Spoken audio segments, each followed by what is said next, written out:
I rise to present the views, observations, and recommendations in relation to the 2023 budget of the Permanent Parliamentary Committee on Plans and Estimates. Mr. Speaker, this committee is made up of both opposition and government members. And as part of the consultation, the committee had a briefing with the team representing the Department of Treasury earlier this week after 3 consecutive deferrals. The committee unfortunately regret to inform this Honorable House that no representatives from the Department of National Planning, Finance attended this briefing despite being requested. In future, the committee would prefer to meet with relevant department representatives along with their ministers during this kind of briefing. I would like to sincerely thank the following members: Honorable Johnson Wapunai, Honorable Douglas Tomaresa, Honorable Wairapa, Honorable Simon Gawi, and Honorable Benjamin Moole for their contributions and participations. The committee would like to extend our gratitude to the team from the Treasury Department who were able to take us through the budget, which we consider to be satisfactory with meaningful exchanges. The committee acknowledges the budget would not have been possible without the hard-working public servants who worked tirelessly to bringing this all together. We appreciate you all. Mr. Speaker, purpose and importance of the committee. All parliamentary committees are constitutionally mandated and consequently governed by the constitutional provision, such as the provision related to annual budget in section 209 subsection 3 of the Constitution that reads, before any budget or appropriation is prepared for the submission to the Parliament, the National Executive Council should consult with any appropriate permanent parliamentary committees, but this subsection does not confer any right or impose any duty of consultation after the initial stages of the preparation of the budget or appropriation. The budget is a government's most important money plan, which captures its spending strategy in a fiscal year. This committee considers that it should provide the necessary oversight and to be part of the budget formulation as a measure of checks and balances in the system. The committee is of the opinion that section 209 subsection 3 also gives the opportunity to engage and contribute directly to the budget formulation during the consultations. The committee acknowledges that there needs to be more interactions to make consultations more meaningful, as it is indeed under section 52 of the Constitution. However, we also acknowledge the plans and estimate committees engaged was minimal during the budget processes in the past years. But we are hopeful the budget consultation with this committee will improve next year and over the course of this Parliament. This committee encourages the government and everyone on this floor to build an effective and robust committee system which can provide the necessary oversight. Politicians will come and go. Governments will be formed and reformed. But the system we put in place now will reflect our long-term commitment to the well-being of our people. Mr. Speaker, the committee's overview of the budget. This committee understands the impact of global crisis, particularly the war in Ukraine, that significantly pushed up the global energy prices, which has a devastating effect to the global commodity supplies, the effect of which we are now feeling locally as we see a rapid increase in the cost of basic goods and services. Against such background, the budget is being formulated. The committee considers and applauds the continuation of the government's focus on the core principles such as education, health, law and order, and Connect PNG. However, like any other plan, this is bound to be, there is bound to be challenges, and there will be shortfalls, and there will be setbacks. We must all work together from both sides of the House with openness and consistent dialogue to make the best decision for our people. Mr. Speaker, revenue. The committee noted that projected total revenue and grants for 2023 will be at 19.582 billion, which is 17.3% of the total GDP. Projected increase in non-tax revenue will be from dividend and statutory transfers. The committee acknowledged the new revenue measures set by the government. We commend the government for increasing personal income tax-free threshold to 20,000 for the year 2023. The committee commends the government for removing excise tax on fuel products for 6 months starting in January 2023. However, to alleviate and moderate the effect of volatile global commodity prices, an emphasis on building our capability on the downstream processing of our oil and gas is highly recommended by the committee. The intention to revise dividend policy is welcome. Additionally, all money held by the state-owned enterprises should be remitted to the Treasury. These changes should be accompanied with legislative measures. The committee is very concerned about the introduction of the 45% corporate tax on licensed banks. We encourage the government to speak to the banks and see if this is feasible.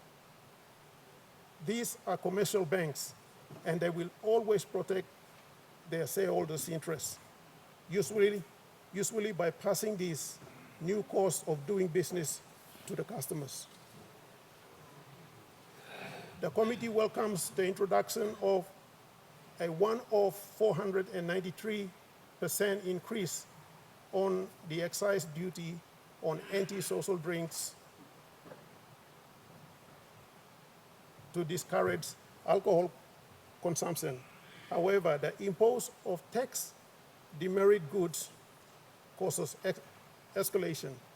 Homebrew will become cheaper, more relevant, more prevalent, and stronger.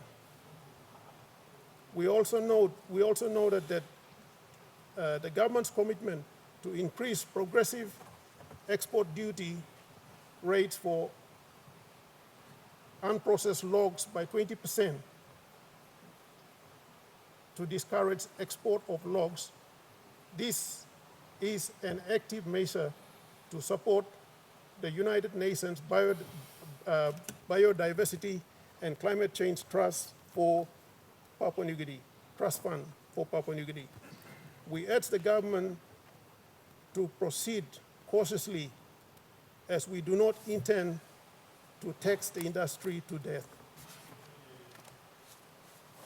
The government must be critical when introducing these measures of weighing pros and cons, identify the benefits, and discuss the gains and losses. Mr. Speaker, National Parliament, the committee notes an increase in the National Parliament's budget appropriation to $221 million in 2023. The committee appreciates the government commitment to developments within the parliamentary precinct and the improvements in the parliamentary services. Being one of the appropriation bill presented to Parliament, the committee requests greater consultations right from the beginning to ensure the parliamentary services are adequately funded so that it functions effectively and efficiently to meet its obligations. This includes the committee system and the members' remuneration determination. The committee has noted that most parliamentary committees are incapable of functioning to their fullest capacity because of funding constraints. Past chairmen have called for adequate funding for the parliamentary committee to no avail. We recommend a sufficient increase in funding for future budgets. Mr. Speaker, education. The committee notes that education sector is receiving the fourth highest component in the 2023 budget estimate, estimated at $1,649.5 million kina.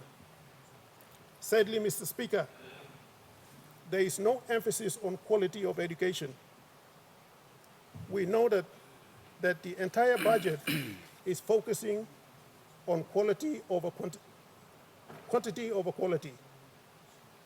The Marape Rosa government, which I am part of, should treat education seriously and make education one of the signatory programs like the Connect PNG program.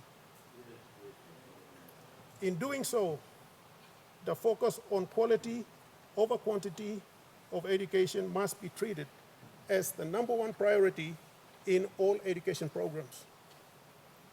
In my term as Education Minister, I focus more on quality over quantity by introducing new policies, such as the early childhood education policy, yet it has been shelved in favor of the third level education. Early childhood education is an area we should immediately allocate funding and start implementing the process. Preparing a child at the early stages is important for our education system. The committee notes that the current budget puts the cart before the horse, as primary education, particularly early childhood, has not been treated as paramount, allowing a huge quantity of low quality students to move through the system, causing a bottleneck that needs addressing. The government now must cater for the huge number of dropouts through the various third level education scheme.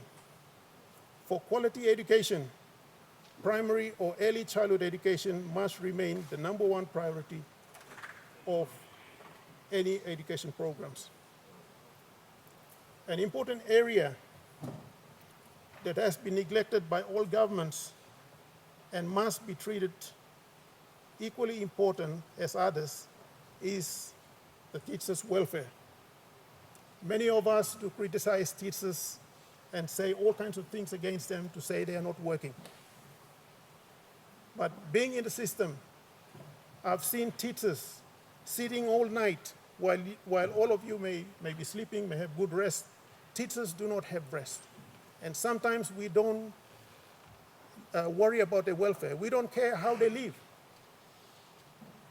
Let's take NCD, for example. Many teachers are sleeping in the settlements, and you expect them to prepare the lesson for our children in classroom to go and teach the child properly in the classroom?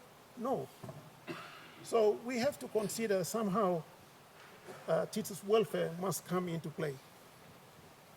The committee appreciates the higher education loan program. However, there has to be robust policy guideline in place to ensure this undertaking is sustainable long-term, so most students can benefit from this policy. Whilst at the same time, we do not want parents to be overly dependent and students who benefited from the program are debt-ridden and unable to repay their these loans. The government should not give out loans if it cannot guarantee a return. Misuse of funds by many school administration is a real worry, and it would be wise to consider shutting down all school accounts shortly after graduation to prepare this from happening. Mr. Speaker, health.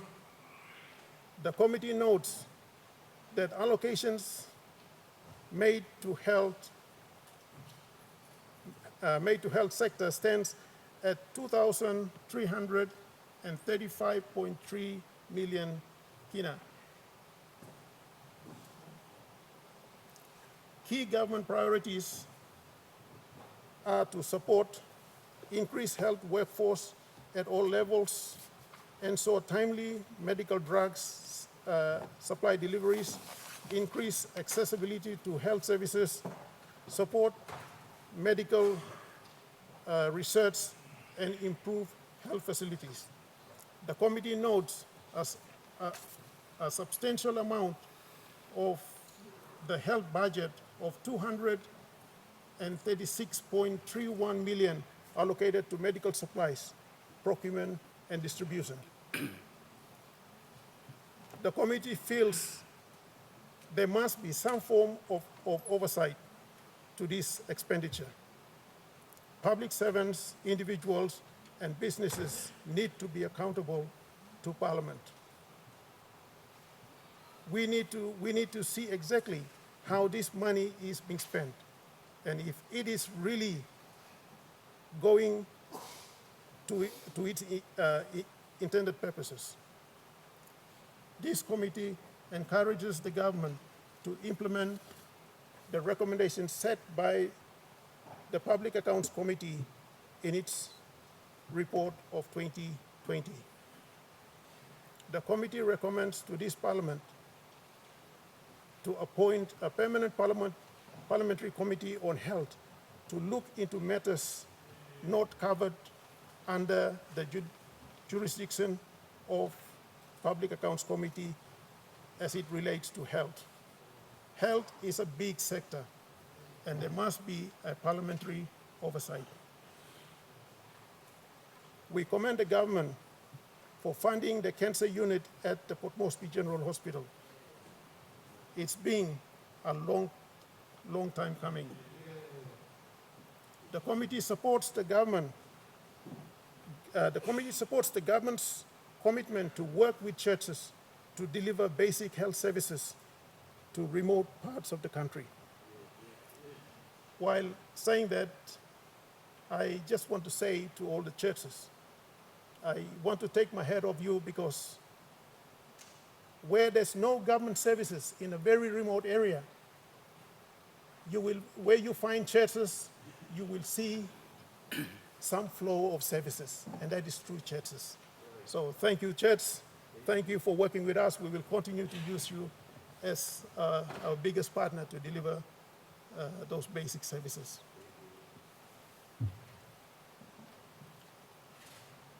The committee commends and acknowledges the appropriation made to churches. The committee appreciates the work of St. John's Ambulance, and we recommend its service to be established in all provinces, and more government funding should be allocated in the future. Mr. Speaker, community and culture.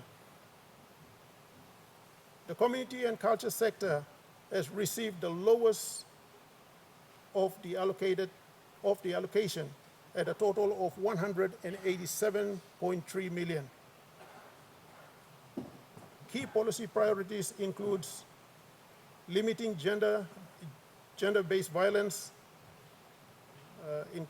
inclusiveness of special needs children and persons with disability and disability.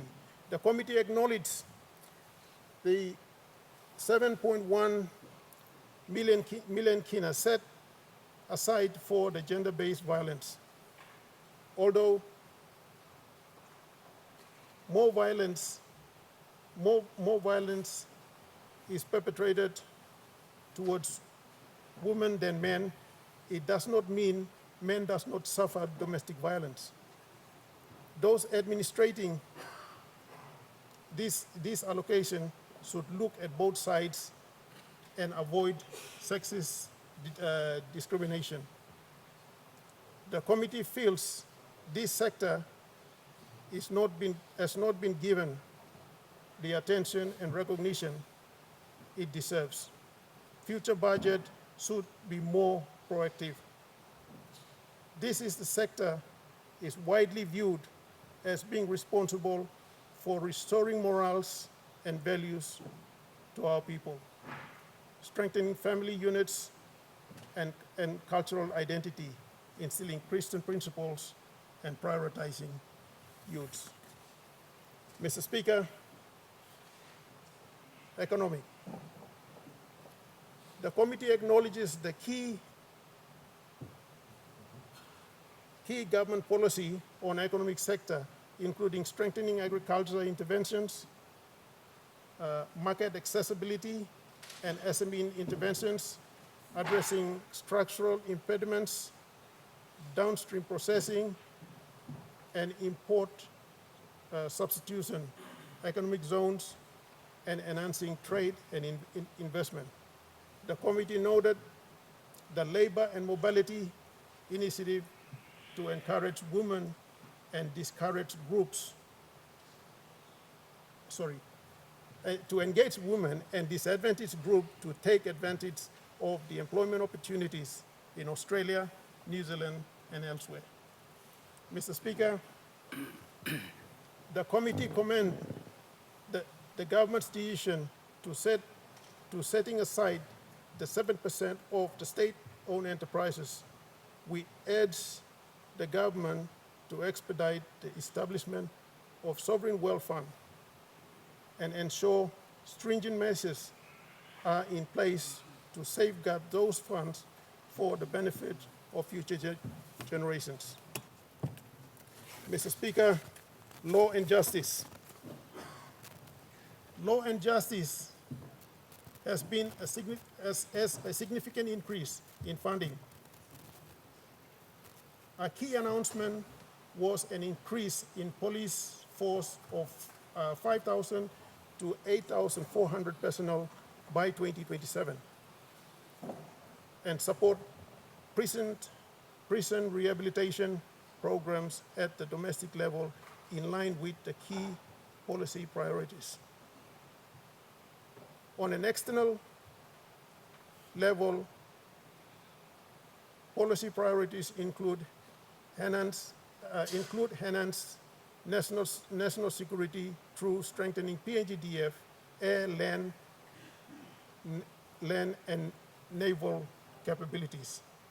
The biggest priority spending in this sector is an allocation of 389.74 million for the Department of Police. We support this spending as long as there is a proper oversight at the government's level. We understand that law and order is a major threat to our well-being, resulting in high cost of doing business and decline in economic growth. We welcome government's priority to boost our defense force. The defense force should be adequately equipped to assist in state of emergency, natural disasters, and call-outs. Mr. Speaker, administration. A key government policy in this sector is for CACC to be sufficiently funded to support all other sectors and address overhead costs and retirement.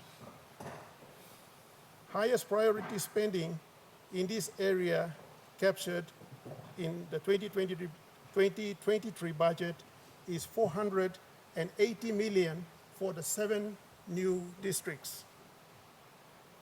These monies should be spread out and paid on installment over the next 3 to 4 years instead of paying it outright. This would allow for oversight and control to minimize misuse of funds.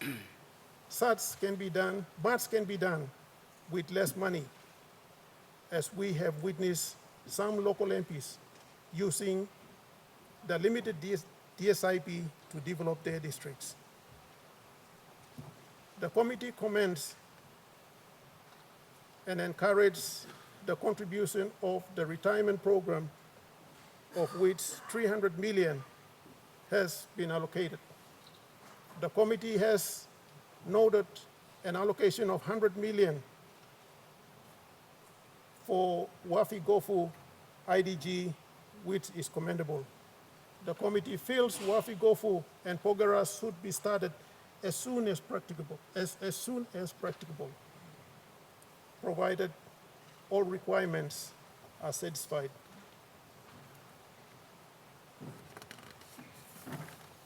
Mr. Speaker, National Statistics Office is an important office that should be encouraged to perform.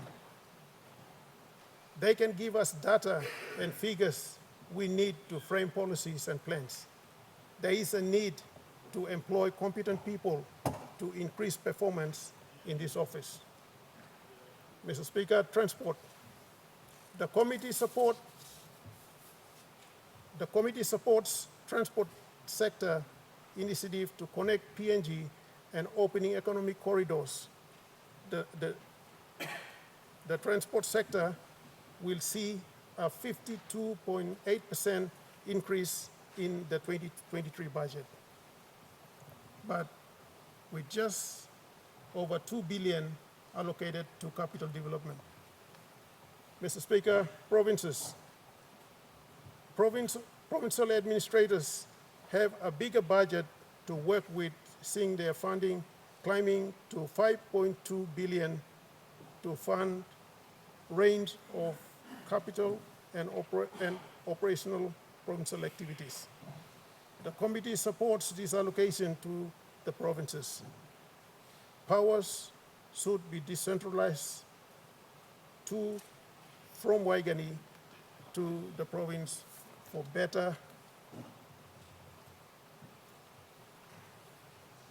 the better. Mr. Speaker, ABG. The committee commends the priority items. The committee commends the priority items allocated for the ABG in 2023. 100 million Kina restoration grant and the 100 million Kina committed, Prime Minister's commitment to ABG. This will begin in 2023 and will continue for 10 years. Conclusion, Mr. Speaker. The committee has noted legacy issue of widespread failure and non-compliance by agency with respect to providing expenditure report, lack of project monitoring, non-payment of obligation are all issues that should be scrutinized. The challenge continues to be on implementing, monitoring, and evaluation framework to get real value for money. The government should consider using parliamentary committees to oversee and use these allocations. This is the highest budget in the history of our country. There has to be stringent oversight and control. The government is the largest spender and employer in this economy, the biggest internal single influencer of inflation.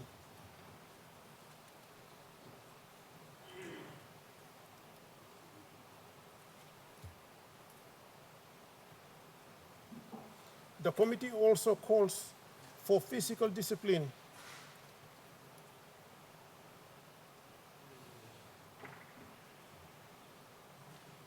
Any commitments made should be provided for by the budget. Despite the state of uncertain global issues, a push for positive growth, positive economic growth and smart economic management with an emphasis on economic development across resource and non-resource sector will enhance our position. Mr. Speaker, these are our views on the 2023 budget. The Permanent Parliamentary Committee on Plans and Estimate hopes that the government will consider them. I commend this report to the Parliament. Thank you, Mr. Speaker.